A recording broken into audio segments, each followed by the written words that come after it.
Last आज की आखिरी बात, कैसे पता लगता है कि इंसान का दिल बीमार है। बाहर कोई कट लग जाता है, हमें पता लग जाता है ब्लीडिंग हो रही है, हमें डॉक्टर की ज़रूरत है। कैसे पता लगता है कि हमारा दिल बीमार है, इसको भी किसी चीज़ की ज़रूरत है।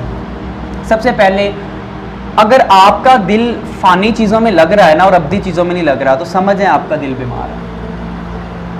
अगर आपका दिल अपने घर में रहने को कर रहा है, ठीक है ना, लेकिन आपको एक बार भी कब्र का ख्याल नहीं आया, तो फिर आपका दिल बीमार हो गया, क्योंकि उसका दिल फ़ानी चीज़ों में लग गया। उसका दिल लग गया फ़ानी चीज़ों में, उसको इस चीज़ से फ़र्क नहीं पड़ रहा। नंबर 2, अगर आपको रोना नहीं आता ना, तो फिर आपका दिल बीमार हो गया। यहाँ पे एक कंसेप्ट समझने वाला है, रोना कोई बुरी चीज़ नहीं होती। क्राइंग एंड एंगर, ठीक है ना, ये जो गुस्सा है और जो आपके आंसू होते हैं, ये बड़े पावरफुल होते हैं। ठीक है, कभी भी आंसुओं को अपने अंदर दबा के ना रखो। आंसू दो तरह के होते हैं, एक ज़ाहरी आंसू, एक दिल के आंसू, ठीक है ना, दिल के आंसू और ज़ाहरी आंसू। लेकिन अब ये आंसू बहने किस लिए चाहिए? ये आप जब तौबा के लिए सजदे में जाए ना, वहाँ पे बहने चाहिए ये आंसू। ये आंसू किसी दुनियादार के लिए नहीं बहने चाहिए। दुनियादार के लिए बहाओगे ना तो सब खत्म हो जाएगा। ये आंसू उसके लिए बहाने हैं जिसने दुनिया में भेजा है। इंसान की औकात फ़कत एक सांस, बस।